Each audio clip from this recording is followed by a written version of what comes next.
열왕기하 20장 말씀을 통해 우리를 향한 하나님의 뜻을 함께 살펴보며 기도의 제목을 잡고자 합니다. 열왕기하 18장부터 마지막 25장까지는 북이스라엘이 멸망하기 6년 전에, 즉 남유다의 제13대 왕이 된 히스기야의 통치에서부터 남유다가 멸망하기까지 약 140여 년간의 그 역사가 기록되어 있습니다. 히스기야는 이 분열 왕국 이후에 가장 탁월한 왕으로 평가받습니다. 오늘 본문은 죽을 병에 걸린 히스기야가 기도 응답을 통해 15년의 생명을 연장받은 내용입니다. 본문 1절 보시면, 그때 히스기야가 병들어 죽게 되매 아모스의 아들 선지자 이사야가 그에게 나와서 그에게 이르되, 여호와의 말씀이 너는 집을 정리하라, 네가 죽고 살지 못하리라 하셨나이다 라고 말씀합니다. 병들다라는 단어는 1차적으로는 약하다, 슬프다라는 뜻이지만 간구하다라는 의미도 포함되어 있습니다. 자신의 무능력함을 인정하고 전적으로 여호와를 의지하며 도움을 구한다는 뜻입니다. 죽고 살지 못한다는 것은 지금 히스기야의 상태가 회복 불가능한 상태임을 보여줍니다. 인간적인 방법으로는 불가능합니다. 오직 하나님의 도우심으로만 해결 가능하다는 것을 보여줍니다.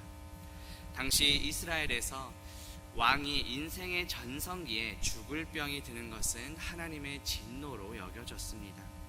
히스기야 왕은 즉위 초기부터 종교개혁을 시행했습니다. 여호와만을 전적으로 의지했습니다. 그럼에도 불구하고 통치 14년 만에 죽을 병에 걸리게 되었습니다. 따라서 오늘 본문은 히스기야 개인의 문제라기보다는 남유다 전체 위기 상황을 보여줍니다. 이러한 위기 상황 속에 히스기야는 어떻게 극복합니까? 본문 2절 보시면, 히스기야가 낯을 벽으로 향하고 여호와께 기도하여 이르되 라고 말씀합니다.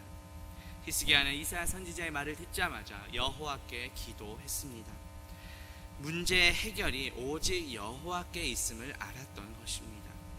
자신의 생명 연장을 위하여 즉시 하나님께 간절히 기도합니다.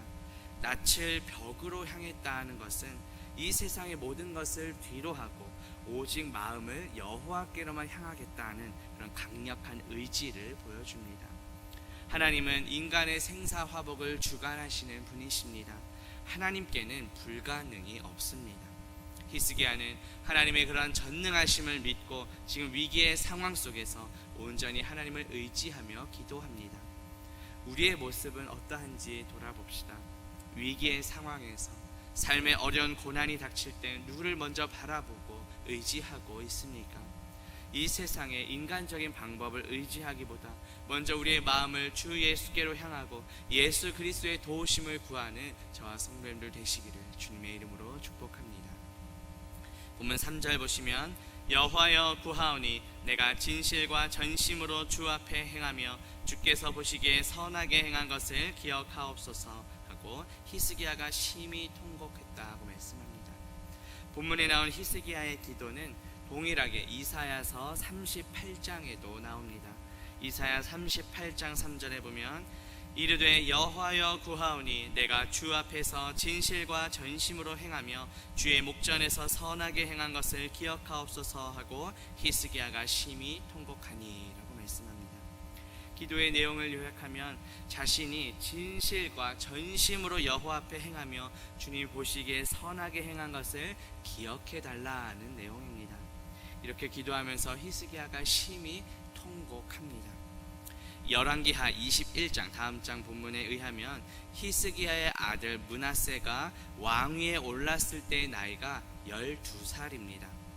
므낫세는 히스기야가 15년의 생명을 더 연장받은 이후에 얻게 된 아들이란 뜻입니다.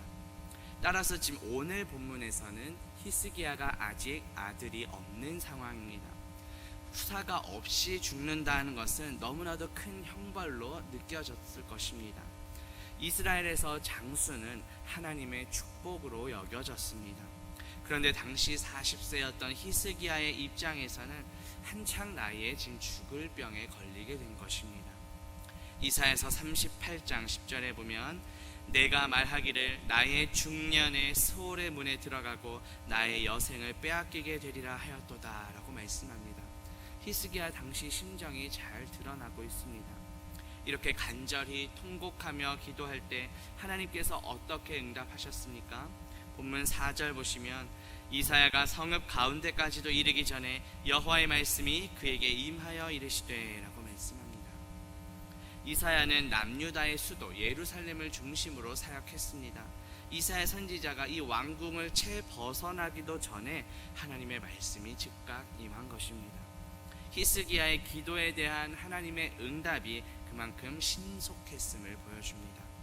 본문 5절 보시면 너는 돌아가서 내 백성의 주권자 히스기야에게 이르기를 왕의 조상 다윗의 하나님 여호와의 말씀이 내가 내 기도를 들었고 내 눈물을 보았노라. 내가 너를 낫게 하리니 네가 3일 만에 여호와의 성전에 올라가겠고 라고 말씀합니다. 하나님께서는 히스기야를 지금 왕으로 부르시지 않았습니다. 주권자라고 부르십니다.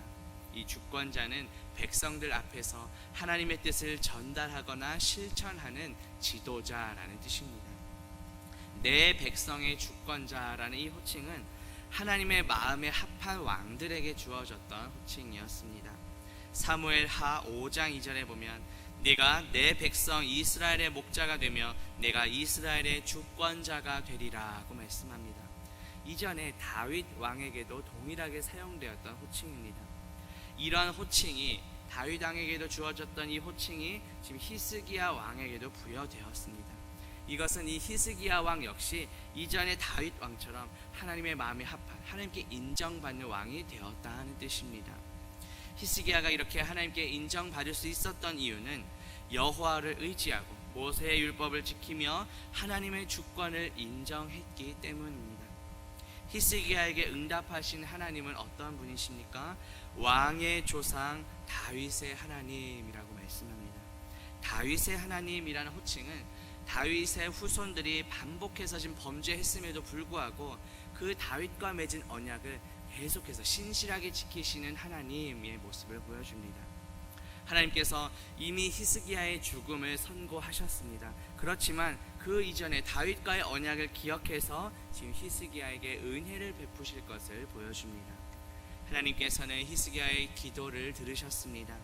백성들의 슬픔에 인격적으로 반응하시는 분임을 보여줍니다. 하나님께서 히스기야의 기도에 귀를 기울이십니다. 성실하게 응답하실 것을 보여줍니다. 낫게 하신다는 것은 하나님께서 직접 치료하신다는 뜻입니다. 3일 만에 여호와의 성전에 올라간다는 것은 3일 안에 완전히 치료될 것을 보여줍니다. 왜냐하면 왕이라 할지라도 질병으로 인하여 정결하지 못하면 그 성전 안으로 들어갈 수 없었기 때문입니다. 히스기야가 죽지 않고 살아서 여호와를 찬양하는 예배의 삶을 회복할 것을 보여줍니다. 이사야서 38장 20절에 보면 여호와께서 나를 구원하시리니 우리가 종신토록 여호와의 전에서 수금으로 나의 노래를 노래하리로다 라고 말씀합니다. 히스기야가 병에서 고침받은 이후에 감사의 노래를 하게 되는 모습입니다. 히스기야는 3일 안에 완치되고 계속해서 여호와의 전에 올라갈 수 있다는 것을 보여줍니다. 이것은 하나님께서 히스기야의 육체적인 질병뿐만 아니라 영적인 것까지 다 회복시켜 주셨음을 보여줍니다. 그리고 더 나아가 아수르의 침공으로부터 지금 이 남유다도 보호해 주실 것이라는 의미입니다. 이 당시 열왕기하가 기록되던 당시 열왕기서를 처음 읽게 되는 첫 번째 독자들은 어떠한 상황이었을까요? 바벨론 땅에서 포로 생활을 하고 있는 그런 이스라엘 백성들이었습니다. 포로 생활을 하던 그 백성들의 입장에서는 지금 오늘의 본문 여호와의 전에 올라가겠다고 하는 이 오늘의 본문 말씀이 큰 위로와 소망이 되었을 것입니다. 하나님의 징계로 바벨론 땅에서 포로 생활을 하던 그 당시 백성들에게 있어서 가장 큰 소망은 나라의 회복입니다. 성전이 있는 예루살렘으로 다시 돌아가는 것입니다. 하나님께서 히스기야를 회복시키시고 성전으로 올라가게 하시겠다고 약속하셨습니다. 당시 포로 생활을 하고 있던 백성들은 오늘 본문을 보면서 큰 위로와 소망을 얻게 되었을 것입니다. 우리 역시 죄와 사망의 노예였고 포로였습니다. 그러나 예수 그리스도의 십자가 은혜로 구원받아 하나님의 자녀로 신분이 변화되었습니다. 오직 예수 그리스도만이 우리의 소망이요 구원이십니다. 하나님과 원수였던 우리를 다시 회복시키시며 화목하게 하신 그 주님의 은혜에 감사하며 살아가는 저와 성도님들 되시기를 주님의 이름으로 축복합니다. 본문 6절 보시면 내가 네 날에 15년을 더할 것이며 내가 너와 이 성을 아수르 왕의 손에서 구원하고 내가 나를 위하고 또 내 종 다윗을 위함으로 이 성을 보호하리라 하셨더라고 말씀합니다. 히스기야는 단지 자신을 긍휼히 여겨달라 하고 간구했습니다. 그런데 하나님께서는 생명을 15년이나 연장시켜 주셨습니다. 그뿐만 아니라 아수르의 군대로부터 남유다를 지키시고 보호하시겠다고 약속하십니다. 이처럼 하나님께서는 우리가 구하는 것보다 더 넘치도록 채워주시는 분이십니다. 역사적인 시간적인 순서대로만 보자면 오늘 본문은 아수르가 첫 번째로 침공하기 그 이전 상황입니다.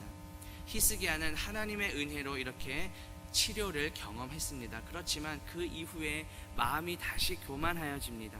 자기에게 찾아온 바벨론 사신들에게 나라의 보물을 자랑합니다. 그들과 동맹을 맺었습니다. 아수르가 침공했을 때는 보물을 아수르 왕에게 바쳤습니다. 인간적인 방법으로 문제를 해결하려 했던 것입니다.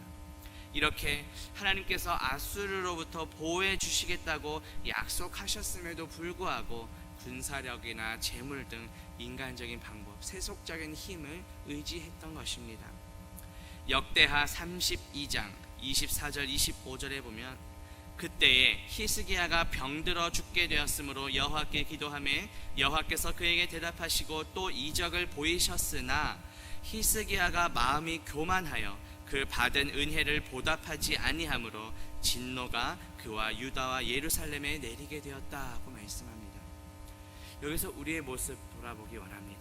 하나님의 은혜로 구원받았습니다. 그런데 받은 은혜를 우리가 혹시 잊어버리며 살아가고 있지는 않은지 돌아봅시다. 반복해서 죄악 가운데 넘어지는 우리의 연약함을 이 시간 회개해야 합니다. 값없이 받은 은혜를 기억하며 그 은혜에 감사하며 살아가는 저와 성도님들 되시기를 주님의 이름으로 축복합니다. 기도합니다. 하나님 아버지, 오늘 말씀을 통해 인간의 생사화복을 주관하시는 하나님을 보게 하시니 감사합니다. 히스기야의 기도를 들으시고 생명을 연장시키시며 치료하시는 하나님의 은혜를 보게 하시니 감사합니다. 받은 은혜를 잊어버리고 교만하게 죄악을 다시 범하는 우리의 연약함을 회개합니다. 값없이 받은 은혜를 늘 기억하며 감사하며 살아가는 우리 모두가 되게 하옵소서. 삶의 어려움과 위기가 찾아올 때 우리의 유일한 소망이시며 치료자 되시는 예수 그리스도만을 의지하고 구하며 그 예수 그리스도 안에 날마다 거하는 우리 모두가 되게 하옵소서. 예수 그리스도의 이름으로 기도합니다. 아멘.